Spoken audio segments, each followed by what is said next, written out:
Oi, turminha, tudo bem? Hoje nós vamos começar o nosso tema sobre as riquezas do Brasil. Nós falamos sobre o Barroco, terminamos aí com o trabalho e agora nós vamos falar sobre as riquezas culturais do Brasil. Então, nós estamos agora na página 18, vamos também entrar na página 19 e página 20, tá? Paisagens sonoras. Porém, hoje nós só vamos falar da página 19, 18 e 19, que é os patrimônios materiais, ok? Culturais e materiais. Então, vamos conhecer, ó, riquezas culturais do Brasil e da humanidade.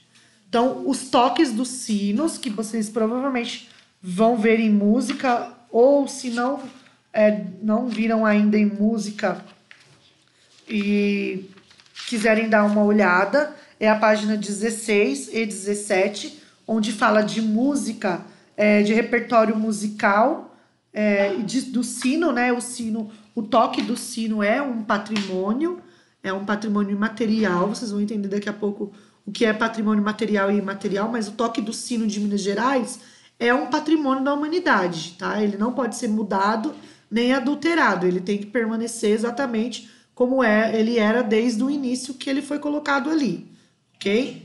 Teve até uma cidade que tentou cancelar o toque do sino, porque teve em uma cidade, como eu estava dizendo, né, um morador novo que estava se incomodando muito com o barulho do sino.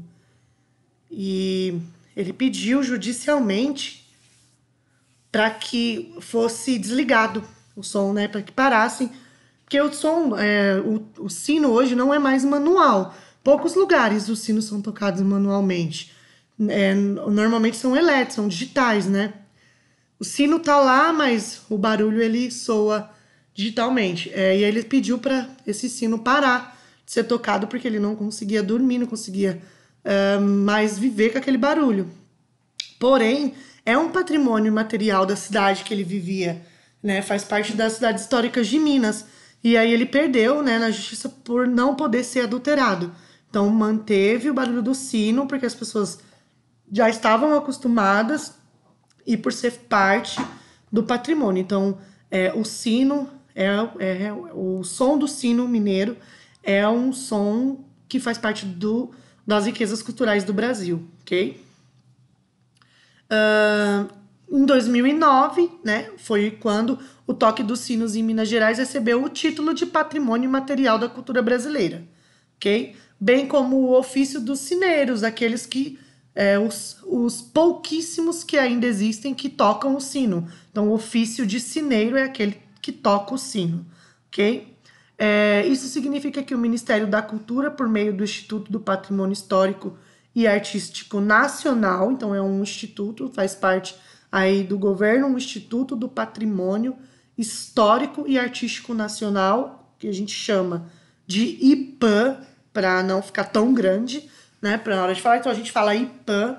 Ele reconheceu o valor desse instrumento e se compromete a preservá-lo. Então o IPAN é quem preserva o som dos sinos de Minas Gerais, ok? Bom, mas antes a gente tem que entender o que é patrimônio cultural, material e o que é patrimônio imaterial. Então vamos lá.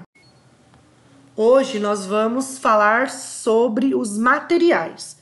Aí amanhã, né, ou na próxima aula, nós vamos conhecer os imateriais. Então, os patrimônios materiais nacionais, tá? São objetos. Então, anota isso aí que com certeza vai cair na prova. Então, são objetos, construções e locais que devem ser conservados por sua importância cultural, tá? Em Minas Gerais, como nós estamos falando né, desde o começo do Barroco, tá? A gente está citando muito Minas Gerais, mas não é só em Minas Gerais. Daqui a pouquinho vocês vão ver, tá?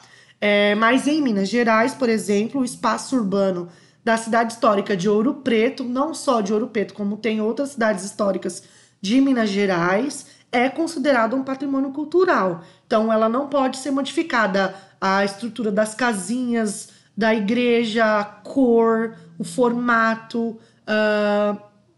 não pode ser adulterado, nem modificado, nem pintado, nem construído do lado, nem fazer um puxadinho, nem nada, tá? Ela tem que ser preservada porque é uma construção tombada. O que quer dizer isso, professora?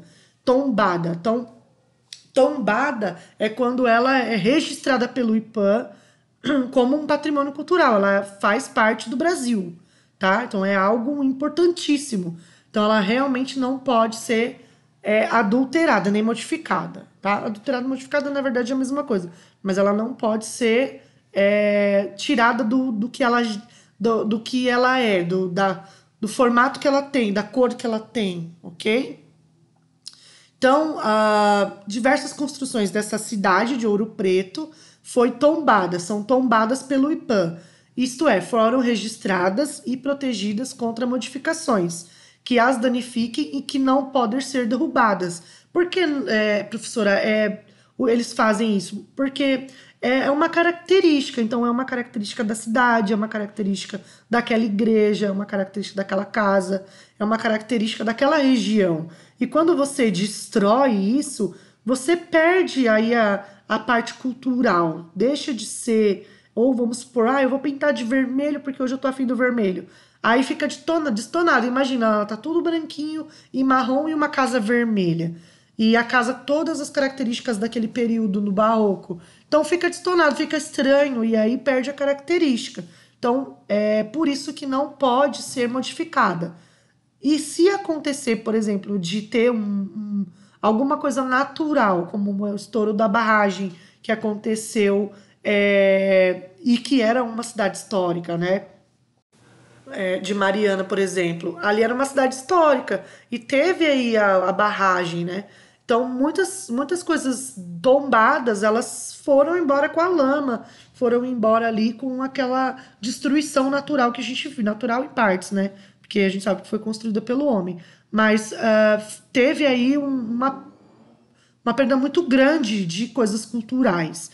Se for reconstruída no mesmo local, ela tem que seguir os padrões do que estava lá anteriormente. Então, não pode perder essas características. Então, ela pode ser reconstruída, porém, ela tem que ser reconstruída com os mesmos, com as mesmas características, ok? Como o Museu Nacional ali do Rio de Janeiro. Bom, mas a gente vai falar isso depois.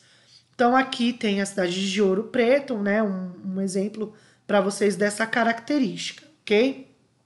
Aqui, Praça de Tiradentes, em Ouro Preto. A cidade foi tombada pelo IPAM em 1938 por seu conjunto arquitetônico e urbanístico. E em 1980 tornou-se o primeiro bem cultural brasileiro inscrito na lista do Patrimônio Mundial da Unesco. Então, hoje, nós temos vários itens do patrimônios materiais que fazem parte também do patrimônio mundial. Então, além de ser patrimônio nacional, também é mundial, ok? E aí entra no IPAM e também entra na Unesco, ok?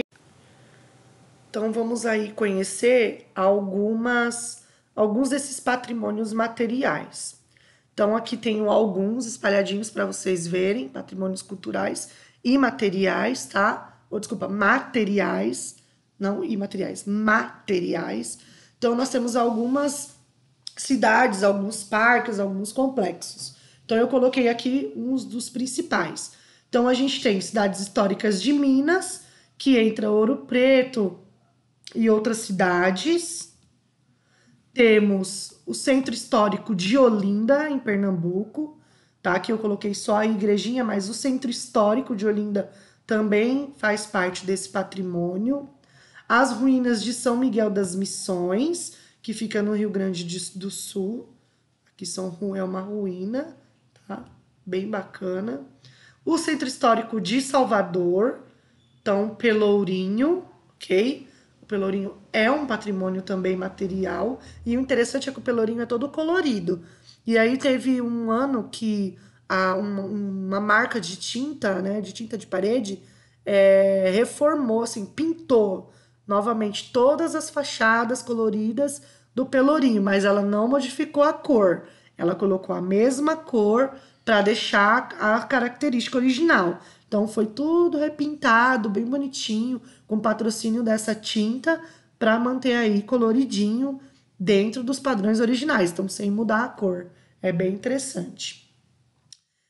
Brasília, então, a construção, né, de Brasília entra para o patrimônio material, porque ela é bem recente, né? Nossa capital era o Rio de Janeiro, e aí vai para Brasília depois que fica pronta essa construção ali no meio do Cerrado. Então, hoje, Brasília, o plano, né, de Brasília é dentro dos patrimônios materiais. Quem não sabe ou nunca estudou Brasília, ela tem o formato de um avião, porque o JK, que era o Juscelino Kubitschek, ele quando faz, né, o desenho ali da capital, né, dessa região, ele pede a construção como um avião. Então é por isso que quando nós vamos para Brasília tem a asa sul, tem a asa norte, e se você olhar o mapa ali do centro, você vai ver que é um avião mesmo, tem o formato total de um avião, é bem legal.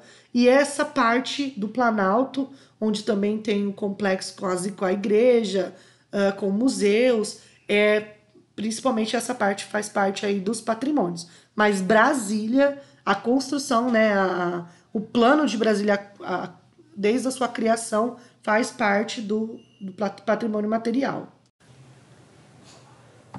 Parque Nacional da Serra da Capivara, no Piauí. O ano passado a gente falou um pouquinho sobre ele. É lá onde tem aquela imagem rupestre do beijo, né, que eu mostrei para vocês.